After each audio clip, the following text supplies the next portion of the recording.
Good morning, everyone. This is Sherry Wyatt with the State Office of Rural Health. Glad to have you today. The State Office of Rural Health mission statement is caring for those who care for others. And through a variety of programs, SOAR works with all the rural hospitals to provide technical assistance in finance operations and quality. One of the programs that we're going to talk about today is the 2023 SHIP, the Small Rural Hospital Improvement Program. Many of you apply for this each year, and this year we have the due date will be October 18th. So, the Small Rural Hospital Improvement Program, or SHIP, assists small rural hospitals in their quality improvement efforts with the adaptation to changing payment systems, and many of you have applied every year. To be eligible for SHIP, the hospitals must be in a rural area and they have to be staffed with 49 beds or less. The funding source is from HRSA, the Federal Office of Rural Health Policy, and the funding request this year for 2023 will be $13,011. SHIP is a non-competitive grant, so no matching funds are required, and the grant term will begin June 1st, 2023 through May 31st, 2024. Again, the application due date is October 18th.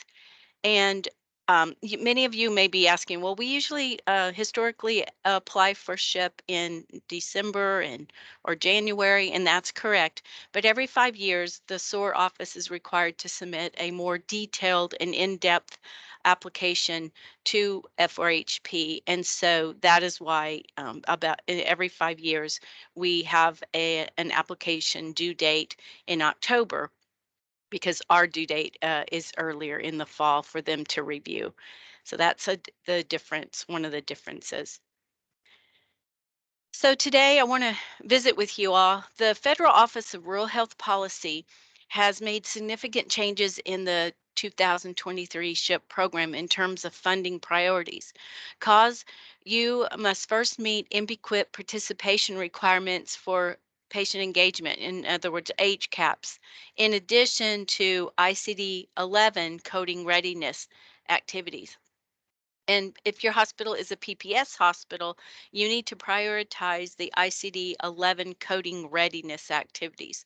Now, this may be the first time you've heard about ICD 11, and according to FRHP and some of the research I looked at, it's likely ICD 11 is likely to be implemented sometime between 2023 and 2028.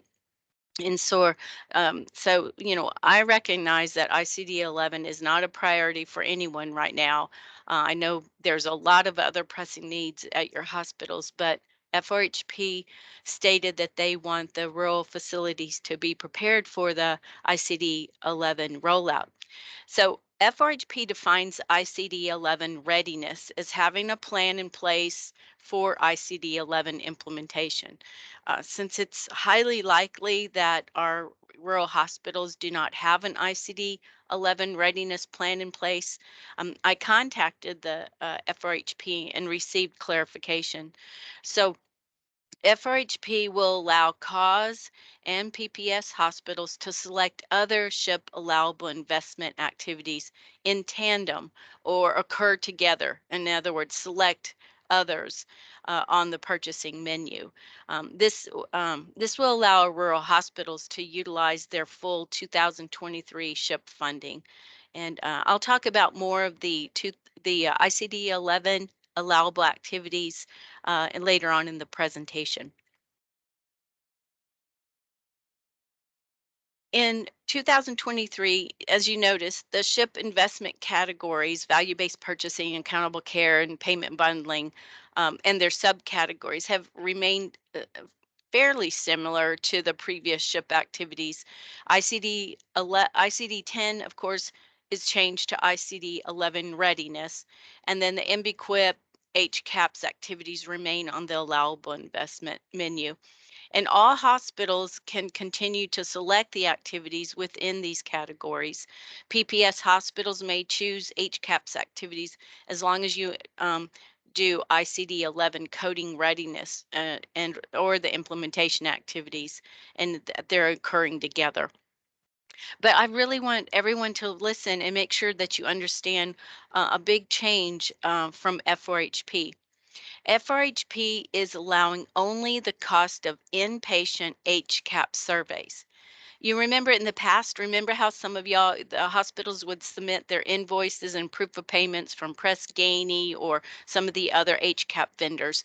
And you might have, ED, ER, home health, the HCAPs uh, costs for those surveys. And it would usually add up between, between 10,000 and 12,000, the SHIP funding amount for those prior years. But this year, hospitals will be required to itemize their HCAP invoices to include only the cost of inpatient surveys.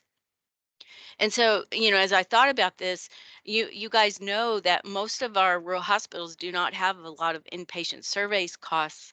So that, the amount of SHIP funding to be reimbursed is going to be significantly lower if you select HCAPS activities.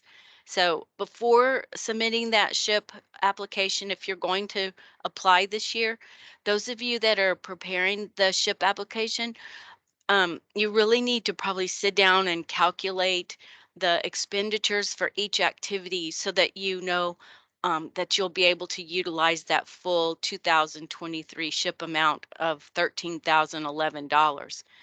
So applying and reporting those project completion report expenditures are really going to be more entailed this year. So I really suggest you take your time and look, and calculate those costs for those activities that you select. In terms of the allowable and unallowable investments, FRHP has made significant changes to the SHIP program in terms of allowable and unallowable activities. Previous SHIP activities that you had selected in the past, that were considered allowable may or may not be allowable for funding through the 2023 SHIP program. So we really highly recommend that applicants fully read and review the unallowable activities and the definitions that are listed on this SHIP search tool. Um, and then also read the allowable investment document.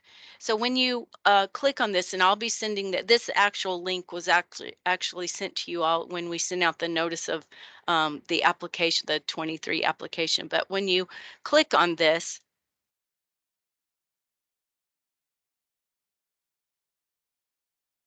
you will see the allowable investment search tool. The very first thing you need to do every time you do this is to click reset, and that resets it all the time. If you don't, you're going to get some different um, things that will pop up.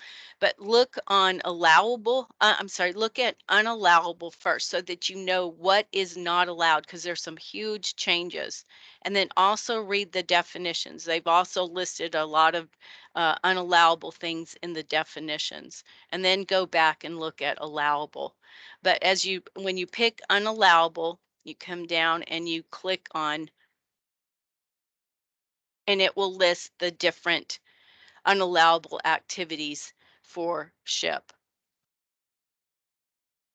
So, and when you do that, some of the ones that I've listed here, the these are just highlights that I pulled from the search tool that are unallowable.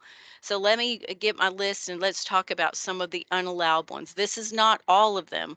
I didn't list all of them here that are unallowable. I just picked some that I think were very pertinent to Texas hospitals. So one of the things that has really changed that you need to be aware of is there is under direct patient care or treatment, there's no expenditures for any type of training, objects, equipment, supplies, materials, anything to treat or care for patients. In the past, under patient safety, many of the hospitals would select value-based purchasing letter C for patient safety, and maybe purchase, a bed to reduce the falls. That is a total change of FRHP's definition of patient safety, and I'll go into that in a little bit. So, patient, any type of equipment or security, those are not equipment or training, none of it is allowed. So, when you think of, a bariatric division or department, you were going to buy a bariatric stretcher to for that patient safety. That is not how FRHP views patient safety. So, please be very careful. This is kind of what you can remember. If it touches the patient or helps the patient, it's not allowed. That's considered direct patient care. Even in the rooms, so like under patient use supplies and equipment, and this is all including EMS. So like you might go, well, let's put some a nice uh, bed table, rolling table, and that will increase our patient scores because the patient satisfaction scores will go up. That is not allowed. So patient use supplies are unallowable. Any type of a crash cart is unallowable. So please go in and read these items that are on the unallowable and become very familiar about with what's unallowable. In terms of iPads and tablets, previously those were used. However, no iPads or tablets or computers are allowed. The only exception, if you buy a computer or a laptop or tablets or iPads, is for a patient to use to access telehealth services. That's the only thing it can be used for. So, used to, they would allow hospitals to purchase a computer and to do to work on your HCAHPS scores and to use it for HCAHPS. That is unallowable. Any type of office use for computers is not allowed. And then in terms of leadership training, that's not allowed. Any type of medical training is not allowed. So, like patient safety training that we did, those critically ill patient training, we had such a great response. That's considered patient safety training for equipment or for health for patient care. That is no longer allowed. It was allowed last year, but again, there's some big changes. Memberships are not allowed, so no type of telehealth network fee. So if you have a membership to a network, that's not allowed. In terms of reoccurring payments, all reoccurring payments are not allowed. Payments that occur each year for a SHIP approved category, such as ICD training or ICD software, is allowed. So that's something that is allowed. So the focus is ICD training, ICD coding training, that would be, if you have a reoccurring, that would be allowed. So please watch and make sure when you're looking at items that if it's a reoccurring payment, it's not allowed unless it's under that SHIP approved category. And then under subscriptions, now subscriptions, and I'll talk about this in the allowable ones, subscriptions for software coding, if you have a subscription to your software coding, that would be allowable. But any other one, if you get training on demand, if you go in just to purchase a training on demand, that would not be allowable. Now, the big one that I think everyone needs to focus on is the item that's not allowable is contractors, consulting firms, and reviews. So if if you have a contractor or you hire, you have a consulting fees or services or payments, whether it's reoccurring or one time, that's not allowed. So you need to be, as you're looking through your items that you want to select, be sure that if it's contracted and you have a long-term contract, that would not be allowed. Contract services outside of HCAPS. No, so if you've contracted with HCAPS, Press Ganey, or one of the vendors, HCAPS is fine, or the ICD contract or software service, that's fine. But so be very careful. The one that you need to pay attention to are the reviews. Many of the hospitals have used A&M peer review under value-based purchasing, but I've contacted FRHP and asked them, showed them what A&M does with the peer review, and it is unallowable. So any type of reviews are unallowable. In addition, talking about contractors and consulting, I just want to remind you that price transparency training to support hospitals to comply with price transparency is allowed. The training is allowed, but you cannot use funds to support consultants or vendors to build or to update your price transparency software. So be very careful if you select price transparency. You can have training, but FRHP will not allow to pay for the software or the consultant. So now that we've talked about what is unallowable, let's go ahead and talk about what are the things that are allowable. Again, you can go to your search tool and then select allowable. And these are some of the items that FRHP has listed on their allowable list. The allowable items that they've put are remote telepharmacy services. You can purchase the training hardware, software to implement that, or to use that as as your part of your application to it. You can do Echo. Echo is the video conferencing technology that creates those learning networks that maybe you have for disease registry or population health. ACO fees. If belong to an ACO and you have a fee, there's sometimes a fees that are belong to that. That's allowable. Patient-centered medical home. The status application fee is allowable, and but just remember the renewal fee. So if you already have a patient-centered medical home and you have it set up, the renewal fee is not allowed.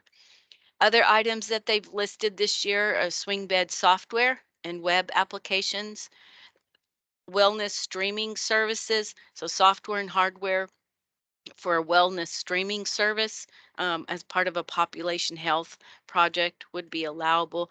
Voice recognition system for dictation to support, increased quality and efficiency for coding is an allowable one.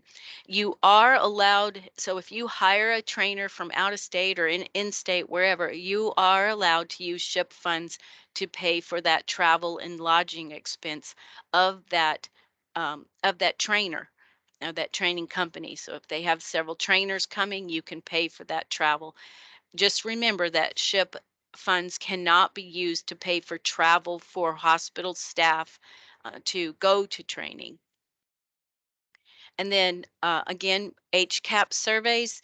Surveys are, the HCAP survey is allowed, but again, it's inpatient only. And the inpatient invoices must be itemized this year so that you only have inpatient surveys. Assessments, um, patient training, training is allowed, but it has to be in terms of performance issues related to value-based purchasing initiatives. Subscriptions, as I said, are allowable. So if you have one of the things that you might think about, and because we've gotten this approved by FRHP, one of the hospitals contacted me earlier. If you have a subscription with the Texas Immunization Registry and you pay that monthly subscription, that would be allowable. So your subscription to your Texas Immunization Registry might be an example that you could use your SHIP funds for. That is allowable. And then, of course, your ICD software. If you have a subscription to ICD software, that's allowable. Any type of training that um, the SHIP is really focused on training. So if you have training for any of the SHIP categories and you hire a trainer, to do any type of the disease registry, or if you have training for reduction of hospital stay or hospital readmittance, something like that. If you hire a trainer this year, that or for that year for 2023, that's allowable. And then finally, telehealth or telemedicine application and implementation. You can purchase, you can get training, hardware, software for the application and implementation of any type of telehealth services. Remember, you can buy computers, laptops, and tablets, but it has to be for the patient to access the telehealth service. The other thing you want to remember, though, is you may not, the cost can't go for treatment or paying that if you've contracted with a telemedicine physician, you can't pay for his any of his expenditures. So in other words, you could buy a camera to do telehealth, but it's not allowed to pay the telephysician's fee for treatment. So that's kind of gives you a perspective of where the changes are for FOHP and where they're coming from, and the perspective that they've taken this year. So um, I wanted to go on, and you all received the TDA Go instructions, and I think you're pretty familiar with understanding how to fill out the application in TDA Go. But I wanted to go over a few items on the actual table. It's the funding table in TDA Go for the SHIP application, so that you all can um, write the descriptions adequately for FOHP's review. So when you go into your application, the first section you'll see is the category. And so this will list the categories that for the SHIP categories. So value-based purchasing, MBQuip HCAPS, and then down to ICD 11 for 2023. In this section right here, you'll notice this is previous year. Now this is our current year, 2022. We're required to tell HRSA, to FOHP, where the hospitals, how are they doing? In other words, what is the status? So you'll need to get your 2022 SHIP application and go back and look at what you had actually said you were doing. So maybe for 2022, you're working and you're gathering up your invoices for HCAPS through Press Ganey. That's what you're doing in 2022. You check this, and then you put HCAPS data collection, subscription through Press Ganey, or contract through, Press Ganey. It's in progress, and perhaps your scores have increased. Your patient satisfaction scores have increased. Try to put quantitative and qualitative data in the lessons learned. And then also in this section, in the 2022, when you're reporting what you're doing, if you have changed something. So let's suppose you were doing an item, maybe you were doing HCAPS, but you had a higher priority and wanted to do telehealth. Then you would put in the section that, this has been postponed, or I think it says canceled, and then give the reason. We canceled HCAPS because we really needed to implement our telehealth uh, um, initiative, and then go down and click wherever the telehealth is and put added. And you're going to, you're purchasing a telemedicine cart to put in the ER. This is an added activity in the lessons learned, and maybe you've done 15 telehealth visits or telemedicine visits, and give quantitative and qualitative and quantitative data. So that reports to HRSA what you are doing. This is the report, and this is what is sent into HRSA this is what you're going to do and what you want to select for 2023. So in 2023, what you put in here is you want to do HCAHPS data collection with your Press Ganey. You would check that. And then again, many of you have not implemented, or I'm sorry, not implemented, but not do not have a readiness plan set up for your ICD 11 readiness. So I imagine all of you are either going to pick ICD 11 software or ICD 11 training. If it's not selected, we'll probably be calling you because we're going to say, do you have a plan? Do you have a plan already in place? So make sure, I imagine everybody's going to pick one of these. Now, in terms of what you can put for this, examples of your ICD readiness activities, I had researched and I didn't see anything on training when I did a Google search on ICD 11. FRHP did give in our guidance, they gave us a link to the World Health Organization modules, some training modules or information modules about ICD 11. So I called FRHP and I said, to satisfy and to comply with this priority, could hospitals go ahead and just say they're going to review the WHO's ICD-11 website or some other organization's website to make decisions on ICD-11 and come up with a plan? And that's allowable. So you could put that in. You're going to review the World Health Organization's website or another organization's website to become familiar with what needs to happen for ICD-11.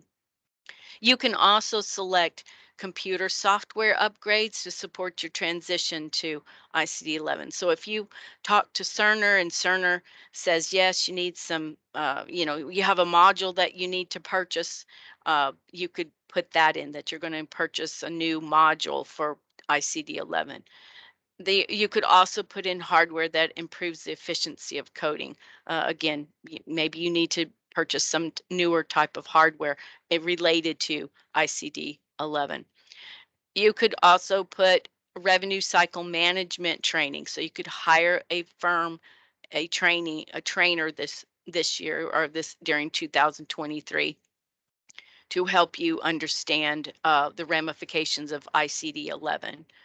You can also, in this training section, put trainings that hire a trainer that will update and computerize the hospital policies and procedures to prepare for ICD-11. So you could select that. And then as you've added these up, you make sure that you have calculated the pretty good cost, get some quotes that will add, add up to at least $13,011. One of the things I also want to just discuss with you is that in these sections, you need to be really aware of, now that you know what's unallowable, you need to be very careful about how you write your descriptions. You're going to want to avoid words like contract with or continuing paying for reoccurring costs. You would want to use wording such as will hire a trainer to train staff to do whatever the allowable activity is. So you want to be very careful. You also want to put in and a lot of detail for us so that we can actually read and understand what you're doing to help us know if it's allowable or not.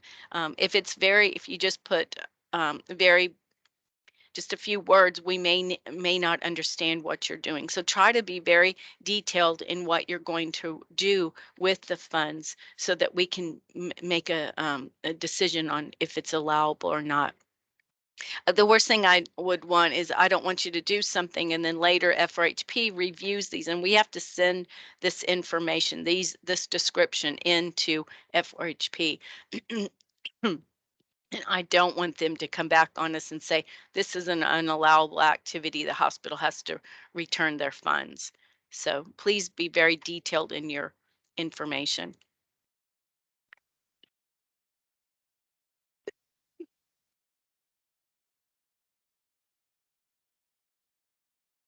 And then finally, if you have any questions, please call your region coordinator or email us at any time.